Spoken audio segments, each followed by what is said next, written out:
নমস্কাৰ, নমিতা অসমৰ ব্লগলৈ আপোনালোকক স্বাগতম জনাইছোঁ। আজি মই মোৱা মাছ ভাপত দিম বুলি ভাবিছোঁ। সেয়েহে ইয়াত মই পিঁয়াজ, নহৰু, এটা সৰু বিলাহী সৰুকৈ কাটি লৈছোঁ আৰু ধনিয়া একেলগে মিছল কৰি লৈছোঁ। আৰু এইখিলা কলপাত আনিছোঁ। আৰু চাওকচোন মই কেনেকৈ বনাওঁ আপোনালোকক দেখাওঁ।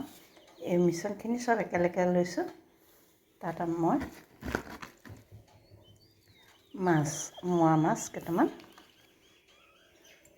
দি দিম। ইয়াত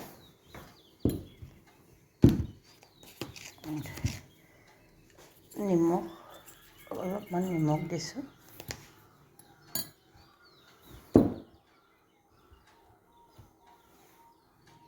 অলপ হালধি গুড়ি দিছোঁ। হালধি দিবও পাৰে নিদিবও পাৰে, কিন্তু মই বগা হৈ থাকিলে বেয়া পাওঁ, সেইকাৰণে অলপমান হালধি দিছোঁ। অকণমান জিৰা গুড়ি দি দিছোঁ।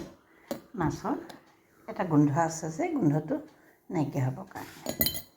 তাৰপিছত আৰু এতিয়া মই ইয়াত মিঠাতেল দিম। এই চব মই এতিয়া মিঠাতেল দিছোঁ অলপমান, এনেকৈ অলপমান মিঠাতেল আপোনালোকে দি দিব। তাৰপিছত মিশ্ৰণটো আপোনালোকে হাতেৰেও সানিব পাৰে, হাতেৰে সানিলে বেছি ভাল হয়, সেইকাৰণে মই এই হাতেৰে সানিছোঁ।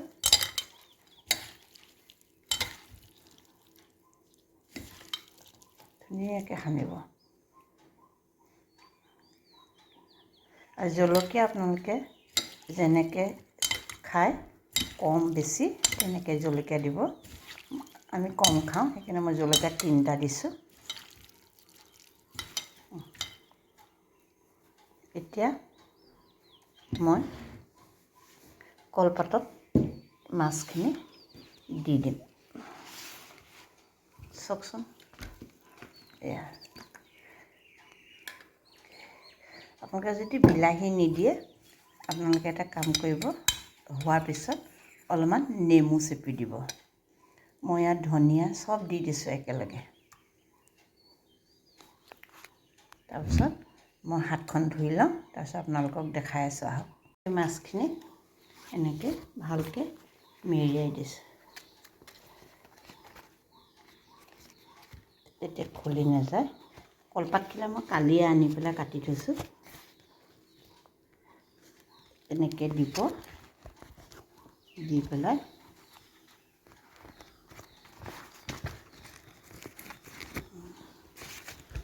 এনেকৈ দিব, দি মই এই টেৱা এখন এনেকৈ পাতি থৈছোঁ। আপোনালোকে এনেকৈ দিব, দি পেলাই ঢাকন মাৰি দিব।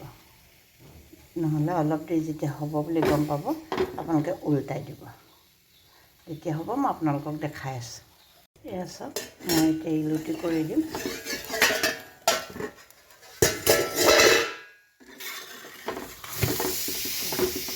ধুনীয়াকৈ সিজিছে।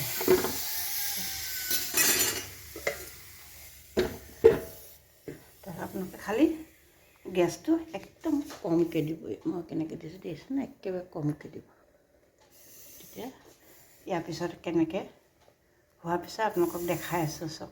ফাইনেলি আমাৰ ভাপত দিয়া মাছ হৈ গ'ল। চাওঁচোন আহক কেনেকুৱা হৈছে। গোন্ধটো কিন্তু বহুত ধুনীয়া হৈছে। খায়ো চাগে ভালেই লাগিব। এয়া চব ইমান ধুনীয়া হৈছে, ৱাও, চব বহুত ধুনীয়া হৈছে। আপোনালোকেও এনেকৈ বনাই খাই চাবচোন। এতিয়া ইমানতে সামৰোঁ। ধন্যবাদ।